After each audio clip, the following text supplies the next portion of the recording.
हाँ भाई। तो आज हम लोग अपने पास पार्टनरशिप पे एक नया चैप्टर शुरू करेंगे। चैप्टर का नाम है रिलेशंस ऑफ पार्टनर्स। ठीक है। तो पिछली क्लास में हमने अपने पास रेजुलेशन ऑफ पार्टनरशिप हम खत्म कर लिया था और नेचर ऑफ पार्टनरशिप का थोड़ा सा प्रॉब्लम बच जाता वो खत्म हो गया था। तो आज अपने पास नया चैप्टर है रिलेशंस ऑफ पार्टनर्स। आ जाओ। तो बेसिकली यहाँ पे रिलेशंस ऑफ पार्टनर्स में वो ये बोलना चाहता है बेसिकली कि पार्टनर्स के एक दूसरे के साथ रिश्ते कैसे होंगे। रिश्तों से मतलब क्या, पार्टनर्स एक दूसरे की तरफ क्या ड्यूटी रखेंगे, फॉर्म की तरफ उनकी क्या ड्यूटीज होंगी एंड उनके क्या अधिकार होंगे, rights and duties of partners among each other and the firm. ठीक है। तो सबसे पहले क्या रहा हमारे पास rights and duties of partners. ठीक। तो सबसे पहले देखो क्या लिख रहा है। तो वैसे तो अगर पार्टनरशिप में पार्टनर्स के राइट्स एंड ड्यूटीज की बात की जाए तो उसके वो सब राइट्स एंड ड्यूटीज मिलेंगे पार्टनरशिप डीड के अंदर। जो पार्टनर्स अपनी डीड बनाते हैं रिटर्न एग्रीमेंट, उस डीड में मेंशन होगा कि उनकी क्या राइट्स एंड ड्यूटीज हैं। बट अगर पार्टनरशिप में राइट्स एंड ड्यूटीज एग्रीमेंट में नहीं है लिखी हुई, जैसे कि कुछ लोग बिना पार्टनरशिप डीड बना पार्टनरशिप में एंटर कर जाते हैं, तो फिर इस केस में पार्टनरशिप एक्ट की बात उनके ऊपर अप्लाई होगी और वहां पे जो राइट्स एंड ड्यूटीज उनके ऊपर लिखी गई हैं वो उनके ऊपर अप्लाई होगा। ठीक है। तो ये बात लिख रहा है कि जो राइट्स एंड ड्यूटीज है पार्टनर्स की वो गवर्न कैसे की जाती है, by an agreement between them, मतलब उनके डीड में लिखा हुआ होगा। अगर there is no specific agreement, their relations to one other are governed by section 9 to 17 of the partnership. ठीक है। देखो राइट्स ऑफ पार्टनर्स क्या होते हैं। सबसे पहले क्या है, right to take part in the conduct of the business. Partners का क्या है अधिकार कि वो बिजनेस के जो डे टू डे मैनेजमेंट होती है उसके अंदर उनके पास अधिकार है कि वो मैनेजमेंट में पार्टिसिपेट कर सकते हैं। जो भी डिसीजन मेकिंग ली जा रही है उसके अंदर अपनी सहमति या असहमति, मतलब उनका उनको पसंद आ रहा है वो काम वो बोल सकते हैं, नहीं पसंद आ रहा है वो काम बोल सकते हैं, या अपने हिसाब से भी कोई चीज़ करनी चाहे तो वो कर सकते हैं in the business of the firm. ठीक है। बिल्कुल क्या लिख रहा है, every partner has a right to take part in the business of the firm. The partners among themselves may agree to entrust the work of management to one or more of them, and they may even agree to make payment to such partners by way of an extra remuneration. ठीक। अच्छा, next क्या है, right to be consulted. Right to be consulted मतलब नाम समझ में रहा कि पार्टनर के पास अधिकार है क्या कि वो उनको कंसल्ट किया जाएगा बिफोर मेकिंग डिसीजंस। ठीक है। कोई भी सिग्निफिकेंट इंपॉर्टेंट डिसीजन लेना है तो ऐसा नहीं कि अकेला एक ही पार्टनर ले लेगा, उसके पास अधिकार है कि वो सिग्निफिकेंट डिसीजन मेकिंग में पार्टिसिपेट कर सकता है इन मैटर्स। ठीक है। अब हर मैटर पे पार्टनर शायद कंसल्ट ना करें। जैसे फॉर एग्जांपल किसी से फीस लेनी है, अगर फॉर एग्जांपल कि मैं पार्टनरशिप में हूँ और मुझे फीस लेनी है, तो क्या मैं ये कहूँ कि भाई मेरे सारे पार्टनर जब मिलके इकट्ठे होंगे उसी के बाद फीस ली जाएगी, अदरवाइज उससे पहले फीस नहीं लेंगे बच्चों से? नहीं ना, उसके अंदर कोई ऐसी जरूरी नहीं है। या मुझे अगर अपने इंस्टीट्यूट की साफ सफाई करने के लिए कोई काम करने के लिए रखना है, किसी को कमल रखनी है, तो क्या मैं उसके लिए भी कंसल्ट करूँ सब सारे पार्टनर से? नहीं। तो हर मैटर पे कंसल्टेशन जरूरी नहीं है। कुछ कुछ मैटर्स ऐसे जरूरी है जहाँ पे हाँ कंसल्ट करना मैंडेटरी है कि सभी की एग्रीमेंट होनी चाहिए। पहला क्या मैटर है, अगर आपको किसी नए पार्टनर को एडमिट करना है फॉर्म में, तो अगर सारे पार्टनर हाँ नहीं करते तब तक हम उस पार्टनर को एडमिट नहीं कर सकते। ठीक है। दूसरा, किसी बच्चे को एडमिट करना है तो द बेनिफिट्स ऑफ पार्टनरशिप, ये भी बात हमने पहले सीख रखी है। अगर छोटे बच्चे को आपको पार्टनरशिप के बेनिफिट्स में वो बना एडमिट करना है तो आपको क्या करना पड़ेगा, सभी से पूछना पड़ेगा, अदरवाइज आप उस बच्चे को एडमिट नहीं कर सकते एज बेनिफिशियरी। ठीक। या फिर अगर आपको फर्म का नेचर ऑफ बिजनेस चेंज करना है, आपकी फर्म मान लो शूज इंडस्ट्री में, अब वो चाह रहे हैं कि शूज इंडस्ट्रीज में भी रहें, साथ साथ मान लो कपड़ों की इंडस्ट्री में भी कूद जाए, तो अगर आपको नेचर ऑफ बिजनेस चेंज करना है तो उसमें क्या है, कंसल्टेशन जरूरी है सारी सभी पार्टनर्स। ठीक। एडमिशन ऑफ अ पार्टनर हमने कर लिया। या फिर अगर एक पार्टनर अपना हिस्सा ट्रांसफर करना चाहता है किसी थर्ड पर्सन को, तो भी उसमें क्या चाहिए, कंसल्टेशन चाहिए, एग्रीमेंट चाहिए बिटवीन ऑल द पार्टनर्स। ठीक है। जैसे अगर मैं, अक्षर और हिमानी मान लो पार्टनर्स हैं, ठीक है, और मैं अपना हिस्सा मान लो पूजा को दे के जाना चाहता हूँ, तो फिर मुझे जब तक तुम दोनों से अग्रीमेंट नहीं मिलेगी तब तक मैं अपना हिस्सा ट्रांसफर नहीं कर सकता, क्योंकि मैं अपना हिस्सा पूजा को दूंगा तो पूजा एक तरीके से फॉर्म में हिस्सा मांगने लगेगी और हो सकता है कुछ टाइम में पार्टनर बनने की भी जिद करने लगे। तो पार्टनर बनने के लिए अग्रीमेंट चाहिए सभी पार्टनर्स का, यानी कि तुम अगर अग्री नहीं करते हो कि भैया आप अपना हिस्सा मत बेच के जाओ तो हमें बेच दो, तो फिर मुझे ऐसा ही करना पड़ेगा, मैं अकेला डिसीजन नहीं ले सकता कि मैं अपना हिस्सा किसको ट्रांसफर करूँ। ठीक है। और चौथा पॉइंट हमने डिस्कस कर लिया कि अगर आपको एक माइनर को, छोटे बच्चे को एडमिट करना है to the benefits of partnership, तो हम उसको तभी एडमिट कर सकते हैं जब वो सारे पार्टनर्स की हाँ मिल जाए। ठीक है। तो ये चार मैटर्स ऐसे हैं जिनमें यूनानिमस कंसेंट चाहिए। यूनानिमस कंसेंट मतलब होता है 100%। तो 100% अप्रूवल जब तक सबका नहीं मिल जाता तब तक हम ये चीज़ें नहीं चेंज कर सकते। ठीक है। चलो नेक्स्ट, अगला पार्टनर के पास क्या अधिकार है कि वो पार्टनर जो है वो बुक्स ऑफ द फर्म को इंस्पेक्ट कर सकता है। बुक्स ऑफ द फर्म मतलब जो भी हमारे journal, ledger, trial, trading plan, balance sheet, ये सब जो होते हैं, पार्टनर्स के पास अधिकार है कि वो सारे partners books of accounts, vouchers, deeds, कोई भी डॉक्यूमेंट, कोई भी कॉन्ट्रैक्ट, सब कुछ इंस्पेक्ट कर सकते हैं क्योंकि वो फॉर्म में पार्टनर। और किसी की फोटोकॉपी लेनी हो तो वो फोटोकॉपी भी ले सकते हैं, उनको कोई मना नहीं कर सकता। नेक्स्ट अगला क्या रहा है, राइट टू शेयर प्रॉफिट्स। भाई ये तो बहुत बेसिक सी चीज़ है, पार्टनरशिप की तो डेफिनेशन में लिखा है कि पार्टनर से करेंगे, शेयर करेंगे profits and losses of a business carried on by all or any one of them acting for all. Correct. तो उसके अंदर पार्टनरशिप से अधिकार है कि उनको प्रॉफिट्स में हिस्सेदारी मिलेगी। कितनी हिस्सेदारी मिलेगी? अगर कुछ नहीं लिखा पार्टनरशिप डीड में तो इक्वल मिलेगी, और अगर कुछ लिख दिया है तो फिर उसी रेशियो में मिलेगी जिस रेशियो में उन्होंने अग्री किया कि प्रॉफिट उस रेशियो में हमें डिस्ट्रीब्यूट करना है। ठीक है।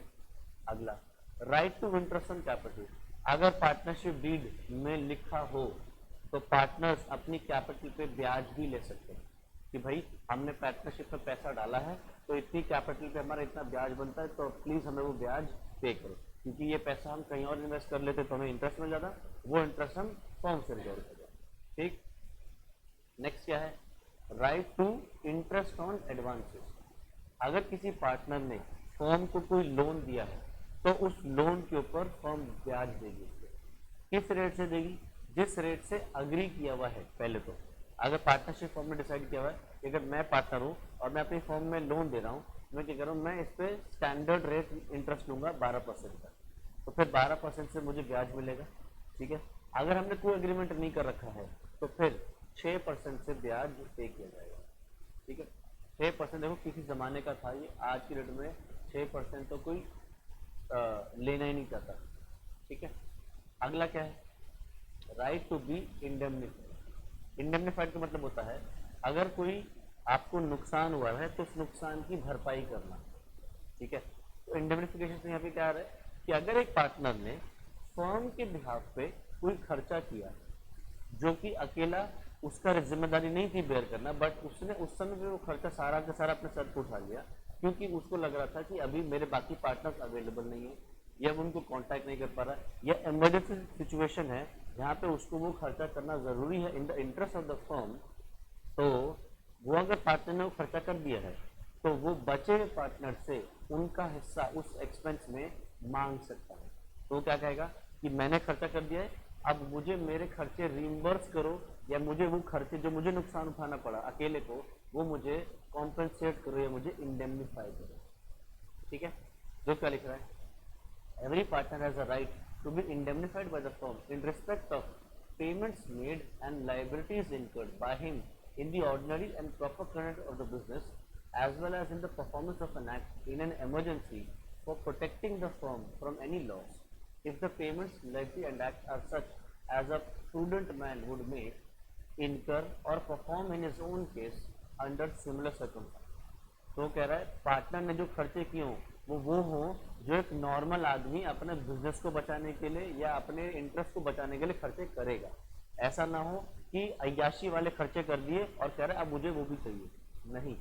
प्रॉपर एक प्रूडेंट मैन, प्रूडेंट होता है एक ऐसा आदमी जो दिमाग से सोच के सही डिसीजन लेता है और ऊट पटांगे खर्चे नहीं करता।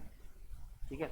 तो अगर पार्टनर ने इस तरीके के खर्चे किए हैं तो फर्म उसको इंडेमनीफाई करेगी या रीइंबर्स करेगी। इंडेमनीफाई से मतलब जो भी खर्च उसने किया उस खर्चे को वो रीइंबर्स करेंगे, उसका जितना बनता है। ठीक है, next, right to prevent the introduction of a new partner.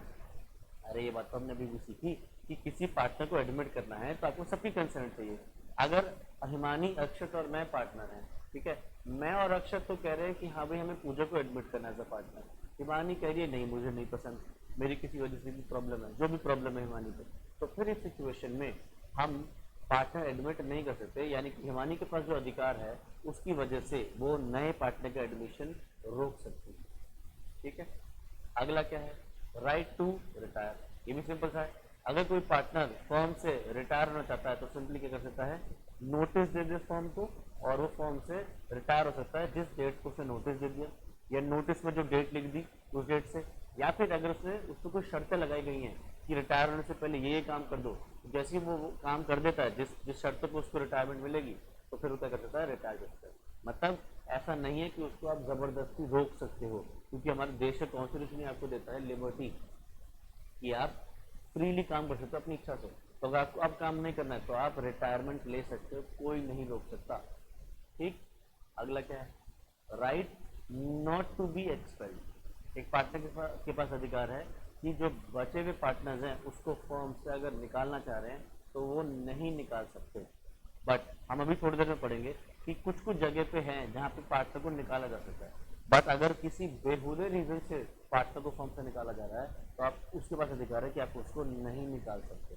जैसे फॉर एग्जांपल मैं, अक्षत और हिमानी, ठीक है, हम तीनों पार्टनर्स हैं और हम तीनों गए हैं डिनर डेट पे अपने फैमिलीज के साथ। ठीक है, मतलब मैं, मेरी वाइफ, अक्षत की वाइफ और हिमानी का हस्बैंड, हम लोग सब 6 के 6 लोग एक डिनर डेट पे गए हैं, रात में मजे मार रहे हैं। ठीक है, हुआ क्या, मान लो मेरी और अक्षत की वाइफ के बीच में कुछ झगड़ा हो गया।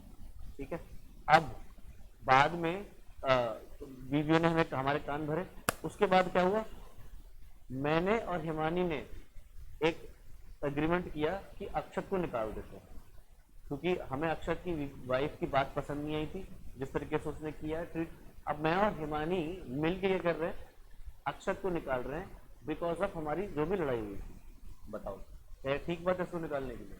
नहीं ना, तो फिर इसके पास अधिकार है कि आप इसको इस सिचुएशन में नहीं निकाल सकते। हाँ, अगर इसने कोई बिजनेस में लॉसेस करवाए हैं तो निकाल सकते हैं, या ये फॉर्म में जो भी रूल्स एंड रेगुलेशन फॉर्म में डिसाइडेड किए हैं उनको फॉलो नहीं करता है रेगुलरली बताने के बावजूद भी, तब आप उसको एक वैलिड जेन्युइन रीजन से निकाल सकते हो। बट अगर आप इसको एक बेहुदे रीजन से निकालना चाह रहे हो तो उसके पास अधिकार है कि आप उसको नहीं निकाल सकते। ठीक है, नेक्स्ट क्या है, right to carry on competing business after retirement. एक पार्टनर के पास क्या अधिकार है कि वो सिमिलर बिजनेस कर सकता है रिटायरमेंट के बाद, बट जब तक फर्म में पार्टनर है तो पार्टनर दूसरा सिमिलर काम कहीं और नहीं कर सकता अनलेस वो पार्टनर्स आपस में अग्री करते हैं।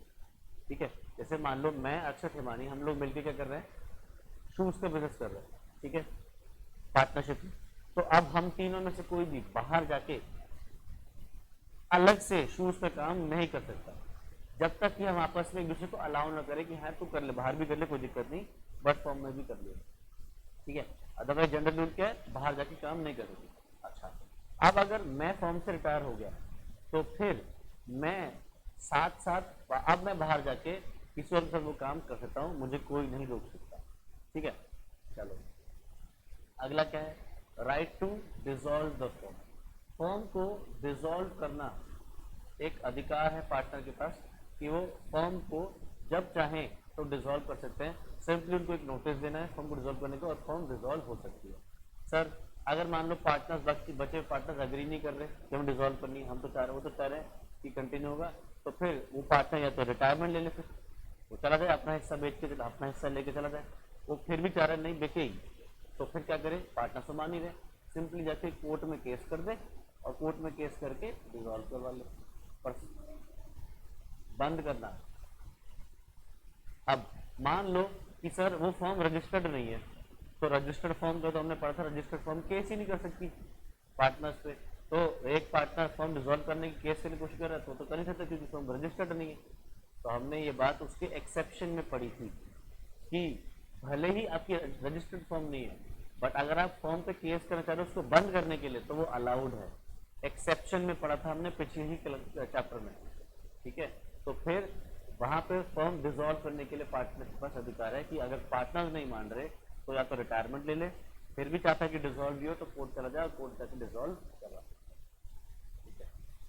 नेक्स्ट, तो हमने अभी पढ़ लिया अपने पास राइट्स ऑफ पार्टनर्स। अगला है ड्यूटीज ऑफ पार्टनर्स। पार्टनर्स की क्या ड्यूटी है? तो सबसे पहले तो क्या है उनकी जनरल ड्यूटीज है। जनरल ड्यूटीज क्या है? पहला, to carry on the business of the firm to the greatest common advantage.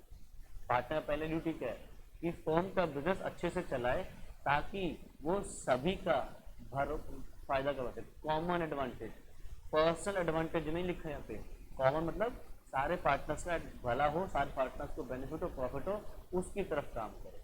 दूसरा, to be just and faithful to each other. एक दूसरे की तरफ क्या होना चाहिए? पार्टनर्स को जस्ट होना चाहिए, मतलब जो जस्टिस करता हो, एंड एक दूसरे की तरफ फेथफुल होना चाहिए। एंड और क्या करना है? To render to any partner or his legal representative the true accounts. जो भी पार्टनर फॉर्म में हैं, पार्टनर्स को प्रॉपर बुक्स ऑफ अकाउंट्स दिखाई जाएंगी, उनको छुपाई नहीं जाएंगी। या अगर एक पार्टनर की डेथ हो गई है तो डेथ को उसके जो एलआर है, एलआर को भी आपको क्या करना है? प्रॉपर बुक्स ऑफ अकाउंट्स दिखानी है। आप उसको कोई झूठी नहीं होगी, उसको तो पता ही नहीं, कुछ भी दिखा दो, नहीं, ऐसा नहीं है। और चौथा, to render full information of all the things affecting the firm. Firm को जो जो भी चीज़ें अफेक्ट कर रही हैं, जिन जिन चीज़ों में फर्क पड़ रहा है, वो सारी की सारी खबर पार्टनर्स एक दूसरे को देंगे, ठीक है। तो ये हो गया हमारे 4 जनरल ड्यूटीज। इसके आगे क्या है? नेक्स्ट है duty to indemnify for loss caused by fraud. अगर मान लो 3 पार्टनर्स हैं और तीनों में से किसी एक पार्टनर ने फ्रॉड किया, उस फ्रॉड की वजह से सारे पार्टनर्स को नुकसान हुआ, तो फिर जिस पार्टनर ने फ्रॉड किया था, जिसकी वजह से सबको नुकसान हुआ, उस पार्टनर को क्या करना पड़ेगा? फिर सारे पार्टनर्स को इंडेमनिफाई करना पड़ेगा फॉर द लॉस, ठीक है। जो भी लॉस उसने करवाया है उसके लिए वो इंडेमनिफाई करेगा, ठीक है। एक मिनट,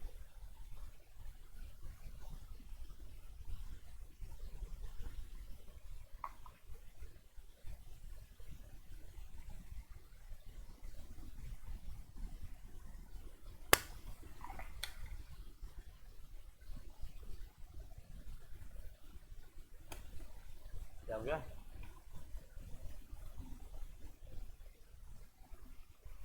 ये देखो, जो सेक्शन नंबर्स हैं ये याद कर लोगे तो बहुत अच्छा है, क्योंकि सेक्शन नंबर जो भी बच्चा लिख के आएगा उसको एक्स्ट्रा मार्क्स जरूर मिलेंगे। बट अगर सेक्शन नंबर याद नहीं हो रहे तो इतना प्रेशर नहीं लेना कि सेक्शन नंबर याद करना है। फिर उस सिचुएशन में लिखाना as per the provisions of partnership act. अगर तो पार्टनरशिप एक्ट का सेक्शन नंबर याद है तो लिख दो as per section 10 of the partnership act. नहीं याद तो सिंपल लिख दो as per the provisions of partnership act, बस इतने से काम चल जाएगा। बट ये है कि जो बच्चा सेक्शन नंबर लिख के आएगा, हाँ, उसको जरूर एक्स्ट्रा नंबर जरूर देगा, ठीक है। आगे क्या कर रहा है? नेक्स्ट, पार्टनर की ड्यूटी क्या है? Duty to attend diligently to his duty. Partner की जो भी ड्यूटीज होती हैं उनको, उन ड्यूटीज को वो डिलीजेंटली मतलब जैसे होनी चाहिए काम वैसे पूरा करे, ठीक है। ड्यूटी को, अपने काम को अच्छे से निभाए, उसमें किसी भी तरीके से कोई नेग्लिजेंस ना दे। Next, duty to work without remuneration. Partners की क्या ड्यूटी है कि वो विदाउट सैलरी काम करेंगे। पार्टनर्स को पार्टनरशिप फॉर्म में सैलरी नहीं मिलेगी जब तक कि वो बात उनकी पार्टनरशिप डीड में ना लिखी जाए। पार्टनर्स को सिर्फ और सिर्फ प्रॉफिट्स मिलेंगे, कोई रेम्यूनरेशन, कोई भी सैलरी, कोई भी कमीशन नहीं पे की जाएगी अनलेस पार्टनरशिप डीड में लिखा हो या उन्होंने पहले से अग्री किया हो। आगे, duty to contribute to the losses. अगर फर्म में लॉसेस हो रहे हैं तो वो लॉसेस के लिए पार्टनर्स कंट्रीब्यूट करेंगे, इस बात की ये भी उनकी ड्यूटी है, ठीक है। कि जितना भी नुकसान हो रहा है उन नुकसान को क्या करें, एक दूसरे के साथ मिलके, सारे लोग मिलके वो लॉस बेयर करें। ऐसा नहीं कि अकेले ही पार्टनर सारे लॉसेस बेयर करेगा। Next, duty to indemnify for wilful neglect. Wilful neglect मतलब, विलफुल तो समझा रहा होगा अपनी इच्छा से, और निग्लेक्ट मतलब ना करना कोई विलफुली कोई काम करना चाहिए, अपने वो काम नहीं किया, अब वो काम करना चाहिए था नहीं किया, उस वजह से क्या हुआ, फर्म को लॉसेज हो रहे हैं। तो अगर एक पार्टनर के विलफुल निग्लेक्ट की वजह से बाकी के पार्टनर को नुकसान उठाना पड़ रहा है, तो उस पार्टनर की ड्यूटी है फिर कि बाकी जो पार्टनर जिनको नुकसान हुआ है उनको वो कॉम्पेंसेट करे for the loss that was caused by him. ठीक, अगला, duty to use the firm's property exclusively by या एक्सक्लूसिवली फॉर द फर्म। ये बात तो हम पहले भी देख चुके हैं कि भाई फर्म के जो एसेट्स हैं वो क्या पर्सनल यूज के लिए ले लें, पार्टनर्स नहीं, फर्म के एसेट्स को किसके लिए यूज करें, फर्म के लिए, फर्म के पर्पजेस के लिए यूज करें, यही बात होती है। यानी ये ड्यूटी है उनकी भैया फर्म के एसेट्स को फर्म के पर्पजेस के लिए या बिजनेस पर्पजेस के लिए यूज करें, पर्सनल पर्पज के लिए यूज ना करें। मान लो पर्सनल पर्पज के लिए यूज कर लिया, कोई प्रॉफिट कमा ले तो क्या करे फिर, वो जो प्रॉफिट होता है वो प्रॉफिट शेयरिंग रेशियो जो उनके बीच में है उसके अंदर उसको डिस्ट्रीब्यूट कर लो। करेक्ट, यही बात अगली आ गई, duty to account for personal profit derive. ये बात डिस्कस होगी कि अगर पार्टनर ने फर्म की प्रॉपर्टी से कोई भी पर्सनल प्रॉफिट्स अचीव किए हैं, वो पर्सनल प्रॉफिट्स अपने पास नहीं रख सकता, उन्हें क्या करना है, फर्म को डिस्क्लोज करना है और डिस्ट्रीब्यूट करना among the partners in their agreed profit sharing ratio. अगला, duty not to compete with the business of the firm. ये बात भी मैंने डिस्कस कर दी थी अभी कि भैया जब तक आप पार्टनर्स हो तो आप पार्टनरशिप में जो बिजनेस कर रहे हो वो पार्टनरशिप में बाहर जाके कहीं और नहीं करोगे, किसी और के साथ पार्टनरशिप में नहीं करोगे या अकेले में भी नहीं करोगे, अनलेस अग्रीड है कि हाँ भाई कर लो। ठीक है, जैसे मैं अक्षत और हिमानी मिलके शूज का बिजनेस कर रहे हैं, तो अब हम में से कोई भी बाहर या किसी और के साथ शूज का बिजनेस नहीं करेगा, अकेले में भी किसी के साथ मिलके भी। हाँ, कोई और काम करना चाहे तो साथ कर लो, कोई दिक्कत नहीं है, बट शूज का बिजनेस नहीं कर सकते अनलेस अदरवाइज अग्रीड। अगला, not to assign his interest in the firm. ये बात भी हम पढ़ चुके हैं कि भैया पार्टनर के पास क्या है, पार्टनर अपना हिस्सा किसी और को नहीं देगा जब तक कि वो सबसे कंफर्म ना कर ले, है ना। तो ये बात देखिए, अपना हिस्सा किसी और को असाइन नहीं कर सकता ऐसे जब तक कि वो सारे पार्टनर से कंसेंट ना ले। ठीक है, चलो अगला आ रहा है, mutual rights and duties of the firm of partners. तो देखो ये बहुत ही सिंपल सी चीजें हैं, तुम लोग पार्टनरशिप में ऐसा होते हुए देखते थे। पार्टनरशिप फर्म में जैसे लेट अस सपोज दो पार्टनर्स हैं ए और बी, इनका ओल्ड रेशियो है 1:1, ठीक है, और ये अपने पास सी को एडमिट करते हैं एज अ पार्टनर, सी को एडमिट करते हैं as a partner for 1/3 share. ठीक है, सी को एडमिट किया एज 1/3 शेयर। तो मुझे बताओ ए बी और सी के बीच में जो न्यू रेशियो होगा वो क्या होगा,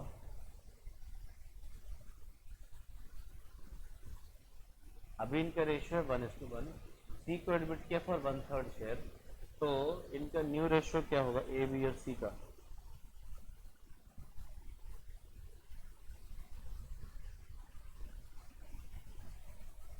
क्या 1/4 क्या होता है, कहाँ से जाएगा 1/4, हाँ इनका रेशियो होगा 1:1:1। कह रहे हाँ ये तो हो नहीं सकता, ऐसा कैसे हो सकता, हमने तो कुछ और सीखा था, है ना अक्षर, मैं तो भूल गया, ये हमने 12th में पढ़ा था और 12th से तो हम अब आगे आ चुके हैं तो हम लोग भूल चुके। देखो सी को अगर तुम 1/3 शेयर के लिए लाओगे तो इसका मतलब क्या है, अगर ऐसे समझो अगर घर में 3 रोटियां बनी हैं तो एक रोटी कौन खा जाएगा, सी खा जाएगा, करेक्ट। तो घर में कितनी रोटियां बची, 2, उसको तुम रिमेनिंग शेयर बोलते थे, जो तुम्हें 12th में सिखाया जाता था, रिमेनिंग शेयर। वो रिमेनिंग शेयर कैसे निकालते थे, 1 - 1/3, तो यहाँ से आ जाता था 2/3। ठीक है, कि 3 × 1 = 3, 3 - 1 2, 2/3। फिर तुम ये कहते थे ए का न्यू रेशियो क्या होगा? ए का ओल्ड रेशियो था 1/2 इंटू 2/3, तो कट गया, तो ए का रेशियो आ गया 1/3। बी का कैसा आएगा? बी का ओल्ड रेशियो इंटू 2/3, ये कट गया, तो फिर से क्या आ गया? 1/3। और सी तो आया ही था 1/3 के लिए, तो न्यू रेशियो क्या हो गया? 1:1:1। ठीक है, तो तुम एक चीज देखो, जब वो सी को नहीं लाए थे तो उनका रेशियो कितना था आपस में? 1:1। अब जब न्यू पार्टनर आ भी गया तब इनका रेशियो है आपस में ए और बी का 1:1 है ना, है कि नहीं? तो यहाँ पे एक चीज हमें दिखाई देती है कि अगर चीजों को नॉर्मली चलने दिया जाए तो किसी नए पार्टनर के एडमिट होने पे पुराने पार्टनर्स के बीच में जो रेशियो है वो रेशियो वो ही रहता है, न्यू पार्टनर जो न्यू रेशियो में उसके बाद भी सेम रहता है, मतलब जो न्यू रेशियो होगी वो वही रहेगी जो पहले ओल्ड रेशियो में रहा करती थी पुराने पार्टनर्स के बीच में। सर ऐसा तो नहीं होता था। अब मैं तुम्हें एक और प्रूफ दिखा देता हूँ। लेट अस सपोज पार्टनर्स हैं ए बी, इनका मान लेते हैं ओल्ड रेशियो है 2:1। ठीक है, मान लेते हैं हमने सी को एडमिट किया, ठीक है, कितने के लिए? लो 1/5 मान लो, तो रिमेनिंग शेयर कितना हो गया? अगर घर में 5 रोटियां बनी है, अकेला एक, तो एक रोटी सी खा गए तो बची कितनी? 4/5। तो ए का न्यू रेशियो क्या होगा? 2/3 इंटू 4/5, तो ये हो गया 8/15। बी का क्या ओल्ड रेशियो था? 1/3 इंटू 4/15, कितना हो गया? 4/15।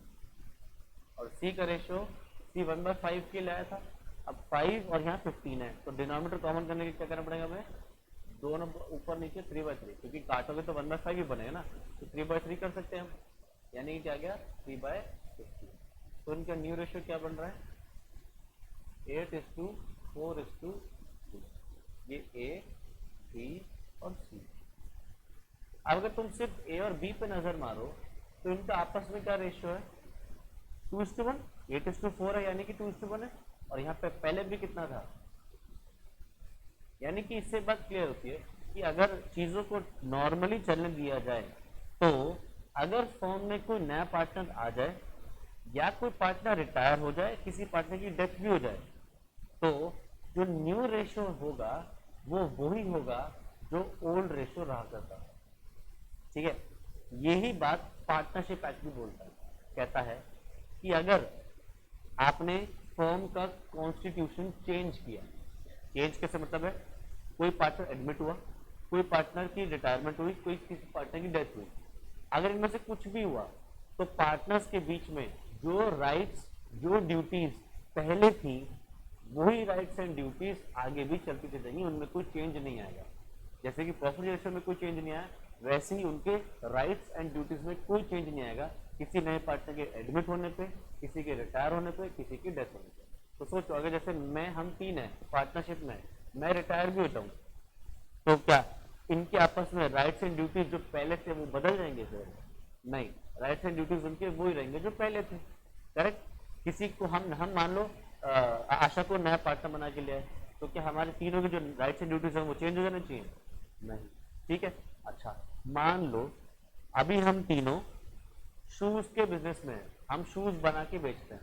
अब हम चाहते हैं कि कपड़ों के बिजनेस में भी एंटर कर जाएं, कपड़ों को भी अपने बिजनेस में इन्वॉल्व करना। तो क्या हम अब कपड़ों के बिजनेस के लिए नए राइट्स एंड ड्यूटीज बनाएं या वो राइट्स एंड ड्यूटीज चल रहे हैं? जो चल रहे हैं वही चलने दो। हाँ, चाहो तो अलग कर सकते हो, बट जनरल रूल क्या है तो भैया अगर आप एक नया बिजनेस शुरू कर रहे हो, नया वेंचर क्रिएट कर रहे हो, नया कोई कॉन्ट्रैक्ट कर रहे हो, तो आपके राइट्स एंड ड्यूटीज वो ही रहने चाहिए जो पहले से चलते जा रहे थे। अब यही बात बार बार ऊपर बोली जाएगी, rights and duties of partners after a change in the constitution of the firm, after the expire the term of the firm, where additional undertakings और एडवेंचर्स आर कैरिड आउट। तो सिंपली कह रहा है अगर आपकी फॉर्म का constitution change हुआ है, जैसे कि कोई नया पार्टनर एडमिट हुआ, लिख लो ये बात, कोई पार्टनर रिटायर हुआ है, किसी पार्टनर की डेथ हुई है, या कोई पार्टनर इंसॉल्वेंट होकर चला गया है, कुछ भी है, और आप फॉर्म को कंटिन्यू कर रहे हो, एडमिट हो, रिटायर हो, डेथ हो या इंसॉल्वेंट हो, तो जनरल रूल तो ये है कि फॉर्म डिसॉल्व हो जानी चाहिए। बट अगर आप डिसॉल्व नहीं कर रहे हो, कंटिन्यू कर रहे हो फॉर्म को, तो फिर उस सिचुएशन में जो राइट्स एंड ड्यूटीज पहले थी वही राइट्स एंड ड्यूटीज चलती चली जाएगी। या फिर आपने एक फॉर्म खोली थी फिक्स पीरियड के लिए, आपने पढ़ा था टाइप्स ऑफ पार्टनरशिप पिछली क्लास में, जिसमें हमने पढ़ा था कि partnership for a fix period भी होती है कि भैया ये 5 साल के लिए फॉर्म खोली गई है या 7 साल के लिए फॉर्म खोली गई है, तो वो 5 साल या 7 साल काम करती है, उसके बाद वो बंद कर सकते कर बिजनेस। अब मान लो आपने टाइम लिखा था 5 साल के लिए, 5 साल हो चुके हैं, पर पार्टनर्स को लग रहा है कि यार बिजनेस अच्छा चल रहा है, इसको चलाते रहना चाहिए, कंटिन्यू करना चाहिए। तो बताओ अब जब उसको चाह रहे हैं कि 5 साल के बाद भी कंटिन्यू करें, तो क्या आपस में जो राइट्स और जो ड्यूटीज उनको चेंज कर लें? नहीं, उनको सेम रखें। हाँ चाहो तो चेंज कर सकते हो, बट जनरल रूल क्या है कि mutual rights and duties same रहेंगे जो पहले थे। ठीक। तीसरा, वेयर एडिशन अंडरटेकिंग और एडवेंचर्स आर कैरिड आउट। वही चीज जैसे मैं बोला कि हम शूज के बिजनेस में अब क्या कर रहे हैं, क्लोथिंग के बिजनेस में भी जाना चाह रहे हैं। ठीक है, तो एडिशनल अंडरटेकिंग, ये एडिशनल एडवेंचर्स, नए नए काम में अगर घुस रहे हो, तो जो नया काम भी आप खोल रहे हो उसके अंदर पार्टनर्स के राइट्स एंड ड्यूटीज वही रहेंगे जो पहले। इजी सा ये। अब ये बात यहाँ पे बहुत बार एक ही चीजों को लिखा हुआ है कि rights and duties of partner after change. देखो क्या लिख रहा है कि where a change occurs in the constitution of the firm, the mutual rights and duties of the partners in the reconstituted firm remain the same as they were immediately before the change. Rights and duties of partner after the expiry of the term. अगर term खत्म हो गया firm का और फिर भी continue करना चाहते हो, तो rights and duties remain the same as they were before expiry. फिर अगर आप कोई नया बिजनेस एडिशन एडवेंचर या अंडरटेकिंग खोलते हो, तब क्या होगा, तो फिर उनके अंदर भी क्या है, rights and duties are the same as in respect of the original adventures और अंडरटेकिंग। ठीक है। हाँ चाहो तो चेंज किया जा सकता है तीनों केसेस में, कोई प्रॉब्लम नहीं है, बट अगर कुछ नहीं डिसाइडेड है तो वही सेम राइट्स एंड ड्यूटीज चलती चली जाएगी। ठीक है। नेक्स्ट आ रहा है relations of partners to third party. Partners का थर्ड पार्टीज की तरफ रिलेशंस किस तरीके से रहने वाला है। देखो ये बात तो हमने बहुत बार डिस्कस कर ली है कि पार्टनर्स एक दूसरे के एजेंट होते हैं और अपने प्रिंसिपल होते हैं in front of the firm, in front of the world. तो अगर हम 3 पार्टनर्स हैं, तो मैं बाहर जाके जब रिप्रेजेंट करूंगा अपनी फर्म को, तो अपना तो प्रिंसिपल बन के जाऊंगा, बट तुम दोनों के क्या जाऊंगा, एजेंट बन के जाऊंगा कि भैया इन दोनों से बात करके आया हूँ और इन दोनों ने मुझे अपना एजेंट बना के भेजा है। ठीक है, तो मेरे किसी भी एक्शन से फर्म लायबल हो सकती है, पर कब लायबल होगी, पहली बात तो तब जब मैंने फर्म के नाम पे साइन करके आया हूँ। ठीक है, फर्म के नाम पे, या फिर अगर फर्म के नाम पे साइन नहीं करा, मैंने वहाँ साइन करा और नीचे लिख दिया partner in such and such firm, नाम लिखा है फर्म का और साइन करा है वहाँ पे। ठीक है, फिर मैंने जो काम किया है वो मेरी अथॉरिटी के अंदर अंदर में है।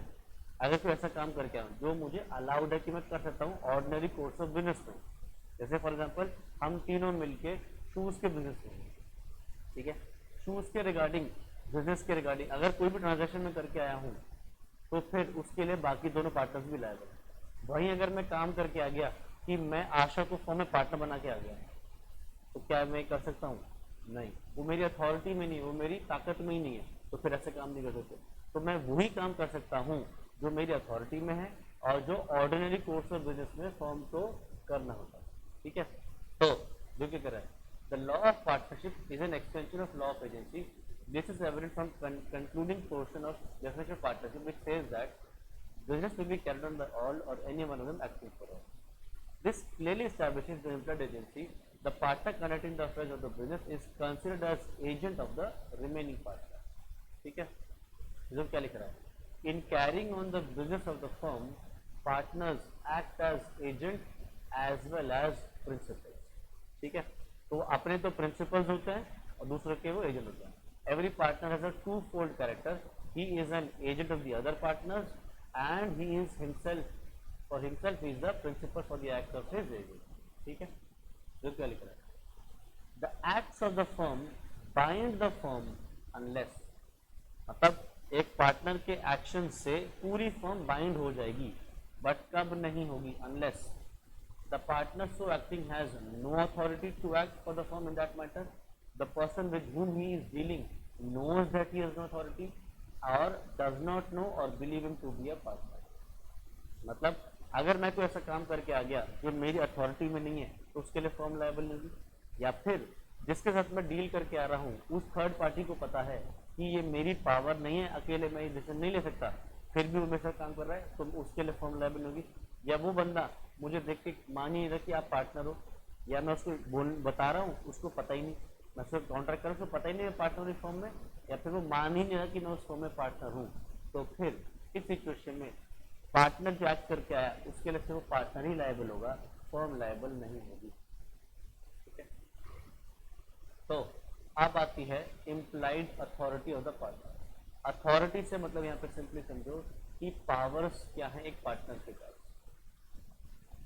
तो देखो, तो एक तो होती है एक्सप्रेस अथॉरिटी, एक होती है इम्प्लाइड अथॉरिटी.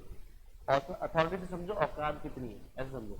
ठीक है, तो एक्सप्रेस अथॉरिटी मतलब है जो अथॉरिटी या जो पावर्स पार्टनर्स एक दूसरे को देते हैं म्यूचुअली एग्री करके इन द पार्टनरशिप डीड, या फिर जो अग्रीमेंट आपस में उन्होंने कर रखा है वर्बली भी चलेगा. तो अगर जैसे हमने एक दूसरे को, हम तीन पार्टनर, हमने एक दूसरे को कॉन्ट्रैक्ट अग्रीमेंट पावर दी हुई है कि हम तीनों में से कोई भी अगर किसी को नए पार्टनर को एडमिट करता है एज अ पार्टनर, तो हम सारे पार्टनर उस पर अग्री कर जाएंगे, तो फिर एक अकेला पार्टनर भी जाके फॉर्म को किसी नए पार्टनर को चूज करके ला सकता है. ठीक है, क्योंकि हमने क्या किया, वो एक दूसरे को लिए बोल के एक्सप्रेस अथॉरिटी दे रखी है. ठीक है, तो वो तो भी एक्सप्रेस पावर्स. लॉ आपको खुद भी कुछ पावर्स पहले से देता है जिनको बोलते हैं इम्प्लाइड अथॉरिटी. ठीक है, वो इम्प्लाइड अथॉरिटी क्या होती है आओ देखते हैं. जो क्या लिख रहा है, the act of a partner which is done to carry on in the usual way business of the kind carried on by the firm is called implied authority. तो मतलब पार्टनर का जो काम है, जो वो काम ऑर्डिनरी कोर्स ऑफ बिजनेस में करके आया और जिससे वो फर्म एग्जिस्टेंस को कंटिन्यू कर रहा है अपने एक्शन से, तो वो सब उसकी इम्प्लाइड अथॉरिटी में फॉल करते हैं. Implied authority is subject to the following three condition. मतलब आपको ये पावर्स तभी मिलेंगी जब ये तीनों बातें पूरी होंगी.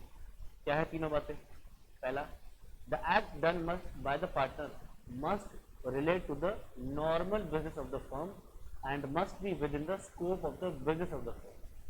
मतलब नॉर्मल सी चीज है कि अगर एक पार्टनर जाके कोई काम करके आ रहा है बाहर, तो ऐसा क्या होना चाहिए जो उसकी अथॉरिटी के अंदर होना चाहिए, जो ऑर्डिनरी कोर्स ऑफ बिजनेस होना चाहिए, जिसमें बिजनेस डील करती है, फर्म डील करती है, उसी से जुड़ा हुआ होना चाहिए. तो मैं अगर शूज से जुड़ा हुआ कोई काम करके आऊंगा तो उसके लिए तुम लायबल होगे. दूसरा क्या है, the act must be done in the usual way, that is in the normal course. ठीक है, जो भी नॉर्मल कोर्स है, हर बिजनेस का अलग अलग कोर्स होता है. कोर्स से मतलब ये नहीं कि जो पढ़ाई वाला कोर्स होता है, हर बिजनेस का अपना अपना एक तरीका होता है काम करने का. हर बिजनेस अलग अलग तरीके वो होते हैं, चीजें होती हैं जिनको देखा जाता है. तो हर बिजनेस के हिसाब से आप अगर काम कर रहे हो नॉर्मल कोर्स ऑफ बिजनेस में, तो फिर आप फर्म को बाइंड कर सकते हो.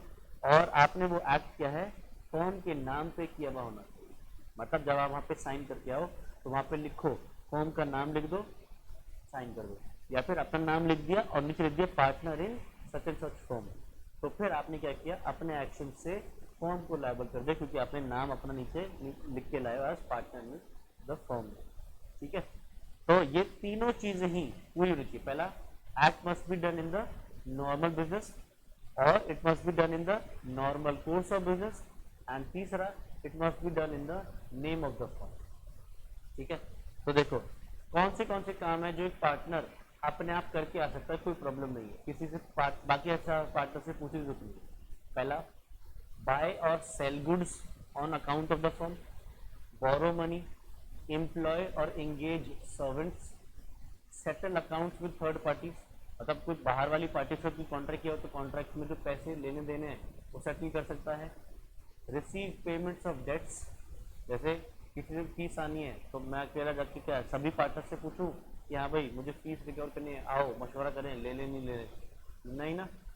आगे present account to creditors, creditors को आप उनके जो खाते हैं वो उनको दिखा सकते हो कि भाई तुम्हारा इतना पैसा हमने तेरे माल को परचेज किया था, इतनी पेमेंट हम कर चुके हैं, तो उनको बुक्स अकाउंट जो है क्रेडिटर्स को वो दिखा सकते हैं। Engage a lawyer to defend the actions brought against the firm, अगर फर्म पर किसी ने केस ठोका है तो केस को डिफेंड करने के लिए वकील रखना है तो वकील अकेला पार्टनर चूज कर सकता है, सबसे कंसर्न करने की जरूरत नहीं है। To draw negotiable instruments and checks on the name of the firm, the implied authority may differ from the recipients। तो क्या कह रहा है, आप चेक फाड़ के दे सकते हो किसी को, ये ले चेक पेमेंट ले जा, या आप किसी को बिल्स ऑफ एक्सचेंज किसी के ऊपर ड्रॉ कर सकते हो, ठीक है। तो ये सारे काम हैं जो नॉर्मली कर सकते हैं। हाँ, आप चाहो तो इनमें रिस्ट्रिक्शन लगा सकते हो कि ऐसा काम करने के लिए अग्रीमेंट पहले सबसे कंसर्न किया जाएगा, तो जिस पे भी चाहो तो कंडीशन लगा सकते हो। अदरवाइज जनरल रूल तो ये है कि ये काम करने के लिए आपको किसी से पूछने की जरूरत नहीं है, ठीक है। नेक्स्ट क्या है, लिमिटेशन ऑन इम्प्लाइड अथॉरिटी और स्टैट्यूटरी अथॉरिटी। तो कौन से काम हैं जो पार्टनर अकेला जाके खुद नहीं करके आ सकता, मतलब ऐसे कामों के लिए सबसे पूछना पड़ेगा, क्या क्या है, जैसे ये सारे। Submit a dispute relating to the bills of the firm to arbitration, अगर फर्म का किसी मैटर पे किसी के साथ डिस्प्यूट चल रहा है तो एक अकेला पार्टनर ये डिसाइड नहीं करेगा कि हमें इस मैटर को आर्बिट्रेशन में ले जाएंगे। आर्बिट्रेशन हमने पहले बार पढ़ रखा है पर हमें तो याद ही नहीं होगा,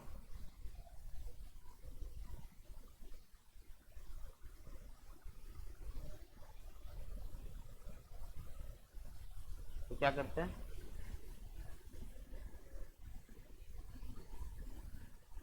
बिल्कुल आर्बिट्रेशन में क्या होता है कि अगर फॉर एग्जाम्पल मैंने और अक्षत ने भी कॉन्ट्रैक्ट किया, अब हमने आपस में डिसाइड कर रखा है कि अगर हमें कॉन्ट्रैक्ट में किसी भी बात पे कोई डिस्प्यूट आ जाता है तो हम वो डिस्प्यूट सीधा लेके कोर्ट नहीं पहुंचेंगे, क्योंकि कोर्ट पहुंचने में लंबा चौड़ा काम है। तो हम क्या करेंगे, हम आपस में एक डिसाइड करके रखेंगे म्यूचुअली पहले से ही कि हम इस थर्ड पार्टी के पास जाएंगे, उसको बोलते हैं आर्बिट्रेटर, और हम दोनों अपनी अपनी बातें उस बंदे को बताएंगे और वो फिर बताएगा कि कौन सही है और क्या करना चाहिए, तो वो जो बात बताएगा वो हम उससे पूछ लेंगे, तो ये इसको बोलते हैं आर्बिट्रेशन। तो अगर पार्टनर्स ने एक थर्ड पार्टी से कोई कॉन्ट्रैक्ट कर रखा है तो उसमें कॉन्ट्रैक्ट में लिखा है कि अगर कोई डिस्प्यूट होगा तो आर्बिट्रेशन में जाएंगे, तो अकेला एक पार्टनर उस डिस्प्यूट को आर्बिट्रेशन में नहीं लेके जा सकता जब तक कि वो सारे पार्टनर्स की कंसेंट ना ले, ठीक है।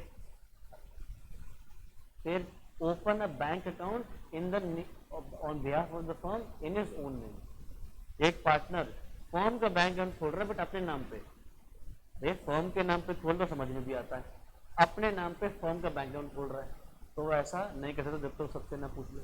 फिर कॉम्प्रोमाइज और रेलिंक्विश एनी क्लेम और portion of a claim bye the firm, firm को अगर किसी से कोई पैसा लेना है वो अपने आप ही एक पार्टनर ने जाके क्या कर दिया, पैसा कम कर दिया कि आप इतना आप पैसा कम दे देना, कॉम्प्रोमाइज कराया, या कॉन्ट्रैक्ट में कुछ बेनिफिट मिलना था फर्म को, अपने आप ही उस चीज को माफ करा कि अरे ये काम मत ना भी करो कोई प्रॉब्लम नहीं, ऐसा नहीं कर सकता।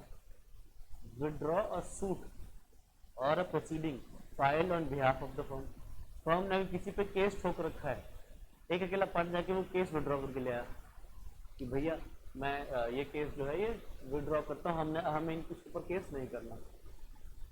Admit any liability in a suit और प्रोसीडिंग अगेंस्ट द फर्म, मतलब फर्म ने किसी ने फर्म के ऊपर केस किया है और वो फर्म से पैसे मांग रहा है और फर्म को वो एक पार्टनर अकेले पैसा दे देते, ठीक है भाई जो तू मांग रहा है हम पैसा दे देंगे सूट केस में, ऐसा वो नहीं कर सकता जब तक वो सबसे ना पूछ ले।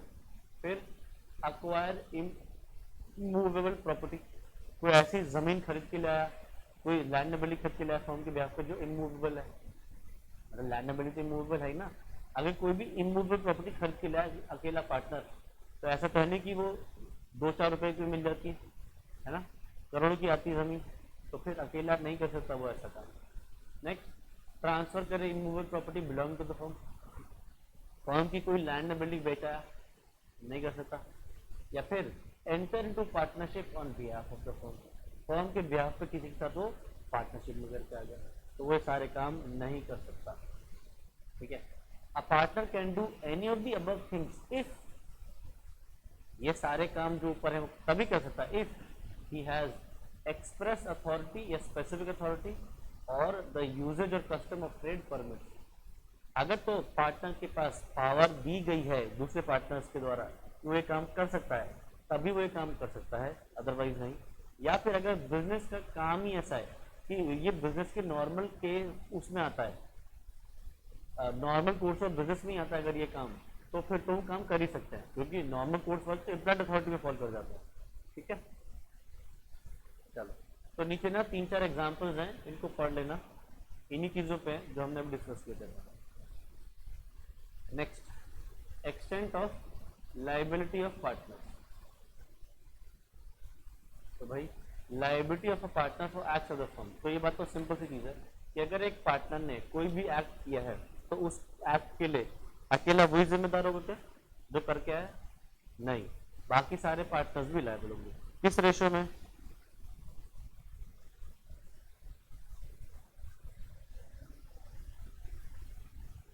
अगर कुछ नहीं लिखा तो इक्वल, नहीं तो उनका जो अग्रीड रेशियो है पार्टनरशिप में उस रेशियो में।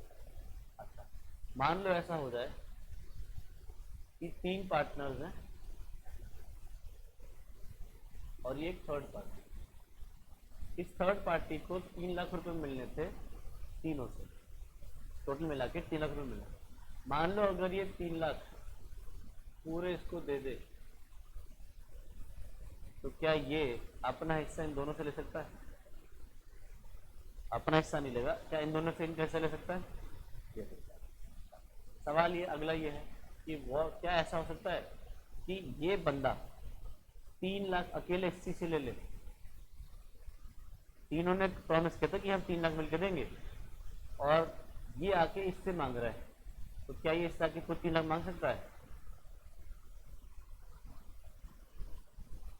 प्रॉमिस तीनों ने किया उसके बाद भी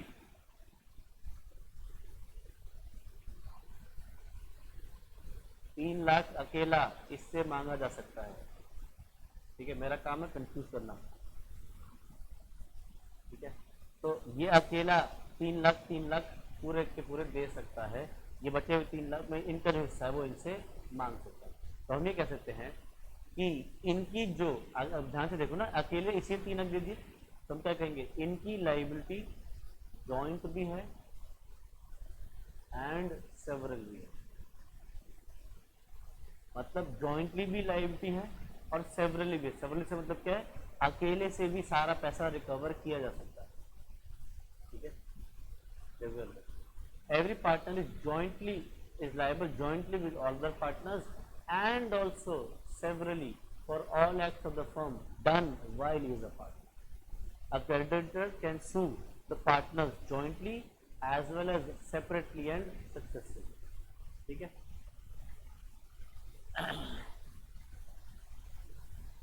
आगे, every partner is liable to an unlimited extent for all the debts due to third parties from the firm incurred while he was a partner. ये बात तो क्लियर है भाई कि जब तक आप फर्म में पार्टनर हो तब तक पार्टनर्स की लाइबिलिटी अनलिमिटेड होती है। अनलिमिटेड से मतलब क्या है, फर्म के अगर असेट से लाइबिलिटीज पे ऑफ नहीं हो पा रही हैं तो पार्टनर्स के पर्सनल असेट्स को भी यूज किया जाता है टू पे ऑफ द लाइबिलिटीज। ठीक है, तो क्या लिख रहा है, as between the partners the liability is adjustable according to the terms of the agreement. If a partner is entitled to receive 1/4 share of the losses, the account between the partners will be adjusted on this basis, but a third party who is a creditor of the firm is entitled to realize the whole of his claim from any one of the partners. ये बात तो clear होगी कि partnership इनके बीच में ratio कुछ भी हो, एक अकेला क्रेडिटर सारा पैसा एक बंदे से भी रिकवर कर सकता है। ठीक है, आगे क्या लिख रहा है, an act of a firm means any act or omission by all the partners or by any of the partner or agent of the firm which gives rise to right enforceable by or against the firm. Next क्या है, liability of the firm for wrongful acts of the partners. अगर partners के कोई गलत acts हैं, wrongful acts हैं, जिसकी वजह से फर्म को कोई नुकसान उठाना पड़ रहा है, तो वो नुकसान सारे पार्टनर्स को बेयर करना पड़ेगा, ठीक है। बट वो लायबल होगा जिस पार्टनर ने नुकसान करवाया, वो दूसरे पार्टनर्स को कॉम्पनसेट करे। बट अभी के लिए अगर एक पार्टनर ने भी कोई गलत एक्ट किया है, उस गलत एक्ट से पूरी फर्म को वो नुकसान उठाना पड़ेगा और वो अनलिमिटेड एक्सटेंट तक लायबल रहेगा, ठीक है।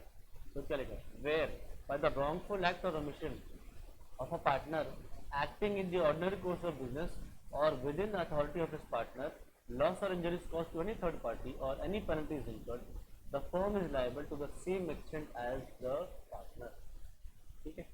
Next, liability of a firm for misapplication by partner।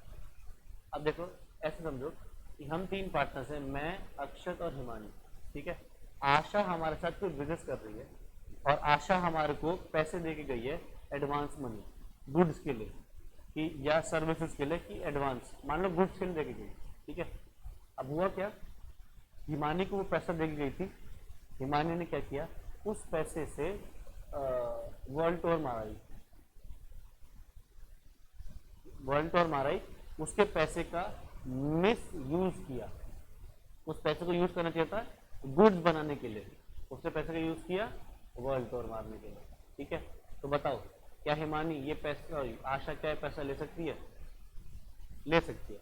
किससे ले सकती है? क्या हिमानी से, सारे फर्म से? पूरी फर्म से ले सकती है, क्योंकि फर्म की वो पार्टनर है, उसने ऑर्डिनरी कोर्स ऑफ बिजनेस में ही वो पैसा लिया था।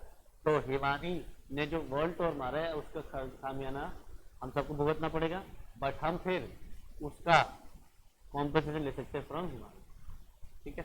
जो क्या लिखा है, where a partner acting with in his apparent authority, apparent मतलब वो पावर जो दिख रही है, अपैरेंटली हमें आंखों से दिख रहा है, हम इसके पास ये पावर्स हैं, रिसीव्स मनी और property from a third party and miss applies, partner को क्या मिला, पैसा मिला या कोई प्रॉपर्टी मिली किसी की थर्ड पार्टी से, उसने क्या किया, उसको मिस यूज किया, मिस अप्लाई किया। या फिर firm in the course of its business receives money or property from a third party and the money or property is misapplied by any of the partners while it is in the custody of the firm is liable to make good the loss, ठीक है। Next अगला क्या कह रहा है, law relating to the liability of the estate of a deceased partner. तो अगर एक पार्टनर की डेथ हो गई है तो डेथ पे क्या होता है, उसके जितने भी असेट्स और जितने भी लाइबिलिटीज हैं वो ट्रांसफर होती है किसको, to the legal representative of the deceased partner, ठीक है। तो जो लीगल रिप्रेजेंटेटिव है उसकी तरफ वो लाइबिलिटीज शिफ्ट हो जाएंगी, बट उसकी लाइबिलिटीज ऐसा नहीं है कि वो पर्सनल लाइबिलिटी हो जाएंगी जैसे कि एक पार्टनर की हुआ करती थी। जो लीगल रिप्रेजेंटेटिव है उसकी लाइबिलिटीज उसी हद तक रहेंगी जिस हद तक उसको असेट्स मिले हैं अपने डिसीज रिलेटिव को, उससे ज़्यादा नहीं, ठीक है। जैसे फॉर एग्जांपल एक बाप की डेथ हो गई और उसकी प्रॉपर्टी मिली उसके बेटे को, तो फर्म के जो असेट्स हैं वो उसको मिले, तो वो लीगल रिप्रेजेंटेटिव के पास, उसके बच्चे के पास उसकी लाइबिलिटीज भी जाएंगी, और वो लाइबिलिटीज के लिए उसी हद तक लायबल है जिस हद तक उसको असेट्स मिले थे फर्म के, उससे ज़्यादा नहीं, क्योंकि उस बच्चे ने थोड़ी कोई एक्ट किए थे जिस वजह से फर्म की कोई लाइबिलिटी हुई थी, उसके पिताजी ने किए थे। तो पिताजी की असेट्स से, जो भी उसको असेट्स उसके बिजनेस से मिले हैं, उनसे वो लाइबिलिटीज पे ऑफ कर सकता है, उससे ज़्यादा नहीं। बचे हुए पैसे कौन पे करेगा, फिर फर्म पे करेगी, मतलब रिमेनिंग पार्टनर्स पे करेंगे उनकी अग्रीड रेशियो, ठीक है। तो क्या लिख रहा है, Section 35 of the Partnership Act provides that where under a contract between the partners, the estate of a deceased partner is not liable for any act of the firm done after his death। जिस दिन उस इंसान की death हो जाए, ये बात तो क्लियर है, नॉन लॉजिकल है कि डेथ हो गई तो उसके बाद तो वो क्या इंसान कोई डिसीजन मेकिंग करता है फर्म में? नहीं। तो डेथ के बाद अगर कोई भी एक्ट किया गया है तो उसके लिए फर्म जिम्मेदार होगी, वो पार्टनर जिम्मेदार नहीं होगा। Thus, a deceased partner's estate is not liable to third parties for what may be done after his death by the surviving party, ठीक है। Proviso section 45 lays down in identical rule applicable to a case where the death of a partner has caused dissolution of the firm। अब क्या लिख रहा है, no public notice is required in case of death in order to absolve the estate of the deceased partner from future obligation of the firm. कह रहा है एक partner की जैसी डेथ हो गई तो डेथ होते ही लाइबिलिटीज आगे की के लिए वो लाइबल नहीं रहेगा. इसके लिए अगर ये कहो कि भैया पब्लिक नोटिस देंगे उसी के बाद उसकी लाइबिलिटीज खत्म होगी, ऐसा नहीं है. डेथ हो गई तुरंत तुरंत उसकी लाइबिलिटीज सॉल्व बंद हो जाएंगी. पब्लिक नोटिस अगर उस केस में नहीं भी दिया गया तो भी उसकी लाइबिलिटीज जो है वो वहीं खत्म हो जाएंगी डेथ पे, उसके बाद नहीं होगी. ठीक है, चलो तो नीचे इसका एक एग्जाम्पल इसको पढ़ लेना. अगला आ रहा है छोटा सा, बस खत्म होने वाला है हमारा chapter, minor as a partner. तो सोच के बताओ क्या हम एक छोटे बच्चे को पार्टनर बना सकते हैं फर्म में? नहीं. क्यों नहीं? ये बात कहाँ लिखी है? कॉन्ट्रैक्ट एक्ट में लिखी है. कॉन्ट्रैक्ट एक्ट में हमने पढ़ा है कि जो भी लोग माइनर हैं, अनसाउंड माइंड के हैं और जो डिस्क्वालिफाइड पर्सन हैं वो कॉन्ट्रैक्ट नहीं कर सकते. तो माइनर कॉन्ट्रैक्ट कर ही नहीं सकता, उसकी कैपेबिलिटी ही नहीं है. तो माइनर को एडमिट तो नहीं कर सकता एज पार्टनर. कुछ किसी और चीज में कर सकते हैं ना, आप उसको प्रॉफिट्स में हिस्सेदारी दे सकते हो, यानी कि you can admit him to the benefits of partnership, but losses के लिए हम उसको लायबल कभी भी नहीं कर सकते. ठीक है. अच्छा, आगे किसी कॉन्ट्रैक्ट में उसको प्रॉफिट हुआ है, उस प्रॉफिट में जो उसको प्रॉफिट में हिस्सेदारी मिली है, आप बस उसको उसी कॉन्ट्रैक्ट की तरफ थोड़ी बहुत लाइबिलिटी क्रिएट कर सकते हो. वो भी जो प्रॉफिट उसके पास अभी बच रहे हैं, जो खर्च कर चुका है वो प्रॉफिट्स, आप उससे वो रिकवर नहीं कर पाओगे बच्चे से. तो क्या लिख रहा है?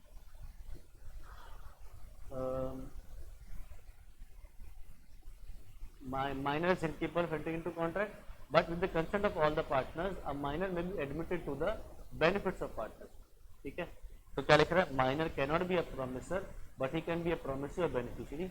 It should be noted that new partnership cannot be formed with the partner who is a minor. Also, there cannot be a partnership of minors among themselves as they are incapable of entering into contract. देखो, तुम्हारे घर के आसपास या तुम्हारे घर में अगर मान लो 4-4, 5-5 बच्चे हैं और वो बच्चे आपस में छोटे छोटे हैं, बच्चे 10-10 साल के, 8-8, 9-9 साल के हैं, आपस में पार्टनरशिप एग्रीमेंट कर रहे हैं कि हम मिलके बारबी डॉल बनाएंगे, हम मिलके डॉल हाउस बनाएंगे, हम मिलके ये करेंगे. तो पार्टनर बच्चे जो हैं आपस में मिलके भी कोई पार्टनरशिप नहीं खड़ी कर सकते. ठीक है. आगे क्या लिखा है? ये बहुत आसान सी चीज है. जब तक एक बच्चा माइनर है तो वो फॉर्म में पार्टनर नहीं कहला जाएगा. ठीक है. He can only be admit to the profits, और अगर आपने उसको एडमिट कर लिया है टू द प्रॉफिट्स तो फिर उसका उन प्रॉपर्टी पे हक बन जाएगा, पार्टनरशिप प्रॉपर्टी पे हक बन जाएगा, क्योंकि वो एडमिट कर लिया गया है for the profits of the business. तो क्या लिख रहा है? He has a right to such share of the property and of the profits of the firm as may have been agreed upon. तो जितने एसेट्स के लिए उसको वो किया गया है, एडमिट किया गया है, उन सारे एसेट्स पे, उन प्रॉफिट्स पे उसका अब हक आ जाएगा. He has a right to access to and inspect and copy any of the accounts but not books of the firm. तो वो फर्म की बुक्स ऑफ अकाउंट्स को तो नहीं देख सकता, मतलब जर्नल लेजर्स को तो नहीं देख सकता, बट वो अकाउंट्स देख सकता. अकाउंट्स मतलब क्या? यहाँ पे ट्रेडिंग, P&L, बैलेंस शीट, इनको वो देख सकता है, इंस्पेक्ट कर सकता है, इनकी कॉपीज दे सकता है, बट बुक्स ऑफ अकाउंट्स को नहीं चेक कर सकता वो. ठीक है. अच्छा, और अगर उस बच्चे को आपने उसका ड्यू शेयर ऑफ प्रॉफिट नहीं दिया, जो उसका प्रॉफिट बनता करा तो उसको देने से मना कर दिया कि छोटा बच्चा है, जान देना, इसको ये क्या कर लेगा हमारा, ये सोच के अगर उसको प्रॉफिट नहीं दिया तो वो फर्म पे केस करके हिस्सा ले सकता है. ठीक है. बट ऐसा करके बच्चा अपना ही नुकसान करेगा, क्योंकि फिर उसको वो निकाल देंगे. आज तो अभी तो निकाल दी, अभी तो केस कर लिया बच्चे ने, और उसको निकाल देंगे. ठीक है.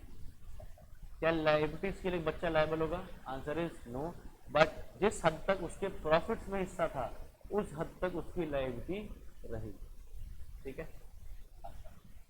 अब पोजीशन ऑन अटेनिंग मेजॉरिटी, ये बात हमने पिछली क्लास में मैंने पढ़वा दी थी कि अगर एक छोटा बच्चा 18 साल का हो चुका है तो उसके पास 6 महीने का टाइम होता है ये डिसाइड करने के लिए कि वो फॉर्म में कंटिन्यू करना चाहता है एज अ पार्टनर या नहीं. तो अगर वो चाहता है कि भैया 6 महीने के बाद भी फॉर्म में पार्टनर रहना चाहता हूँ, तो फिर वो क्या करे? सिंपली एक पब्लिक नोटिस दे दे कि मुझे कंटिन्यू करना है, तो वो फॉर्म में पार्टनर मान लिया जाएगा और उसकी लाइबिलिटीज उस डेट से इनकॉर्पोरेट हो जाएंगी जहां से वो एक्चुअली में एडमिट होता to the benefits of partnership. मतलब 10 साल पहले अगर एडमिट होता ना पार्टनरशिप के बेनिफिट्स में, तो 10 साल पहले से जो भी इलेक्ट्रिसिटी बिल है उनके लिए लाइबल हो जाएगा। सर से मतलब ये हुआ कि जो पीछे की वो लाइबिलिटीज उसने पे करी है फॉर्म ने, क्या उससे वो सारी लाइबिलिटीज ले लेंगे? नहीं, जो भी लाइबिलिटीज पे ऑफ हो चुके हैं, अब वो उससे रिकवर नहीं की जाएंगी। अगर तो थोड़ी बहुत बच रही है लाइबिलिटीज जो 18 साल से पहले की लाइबिलिटीज थी, वो उनके लिए लाइबल हो जाएगी। ठीक है, तो उसके पास 6 महीने का टाइम है। अगर 6 महीने के अंदर अंदर वो मना कर देता है तो फिर वो फॉर्म से अपना share of property and profits ले जा सकता है और चला जा सकता है। सर अगर 6 महीने बाद उसने पब्लिक नोटिस नहीं दिया तो क्या करेंगे? तो 6 महीने तक भी अगर उसने नोटिस नहीं दिया तो मान लेंगे कि उसने पार्टनर बनना अग्री किया है और उसकी लाइबिलिटीज इनकर होनी शुरू हो जाएगी। ठीक है, on attaining majority, the minor partner has to decide within 6 months whether he shall continue in the firm or leave it. Within this period, he should give a public notice of his choice to become or not to become a partner. If he fails to give public notice, he is deemed to have become a partner in the firm on the expiry of the said 6 months. 6 महीने तक अगर उसने notice नहीं दिया तो मान लेंगे कि उस फॉर्म में पार्टनर बन गया। तो क्या लिख रहा है? अगर वो चूज करता है कि पार्टनर बनना है तो क्या होगा? he becomes personally liable to third parties for all acts of the firm done since he was admitted to the benefits of partnership. जब से वो एडमिट हुआ था तब से जो लाइबिलिटीज हैं उनके ऊपर लायबल हो जाएगा। his share in property and profit of the firm is the share to which he was entitled as a minor partner. तो जब वो अब बड़ा हो गया है तो अब जो लाइबिलिटीज असेट्स हैं वो वही रहेंगी जो लाइबिलिटीज एंड असेट्स पहले से। और लास्ट, अगर वो चूज करता है पार्टनर नहीं बनने के लिए तो क्या होगा? उसकी राइट्स एंड लाइबिलिटीज तब तक चलती रहेंगी जब तक कि वो पब्लिक नोटिस ना देगा। 6 महीने के अंदर नोटिस दे देगा तो 6 महीने तक जहां भी उसने नोटिस दे दिया पब्लिक नोटिस, वहां तक की लाइबिलिटीज के लिए लायबल रहेगा, उसके बाद की लाइबिलिटीज के लिए लायबल नहीं रहेगा। His share is not liable for any act of the firm done after the date of public notice. ये बात हम डिस्कस कर लिए अभी। और last, he is entitled to sue the partners for his share of property and profits in the firm. तो अगर वो फॉर्म से जाना चाह रहा है, पार्टनर्स जाने नहीं दे रहे हैं, तो वो फॉर्म पे केस कर सकता है कि मुझे मेरे हिस्से के प्रॉफिट्स और मेरे हिस्से की प्रॉपर्टी मुझे दे दी जाए। ठीक है, तो ये हो गया हमारा माइनर एज अ पार्टनर। ठीक है, और यहाँ से हमारा चैप्टर भी खत्म हो गया। बताओ इस चैप्टर में किसी को डाउट कोई चीज पूछो तो बोलो। नहीं? चलो तो आज फिर इतने रखते हैं।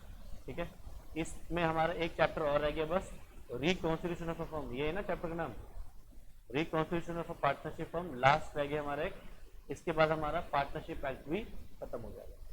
ठीक है, चलो जी, तो आज इतना ही करेंगे। इसके आगे नेक्स्ट क्लास में कंटिन्यू करते हैं। Bye bye.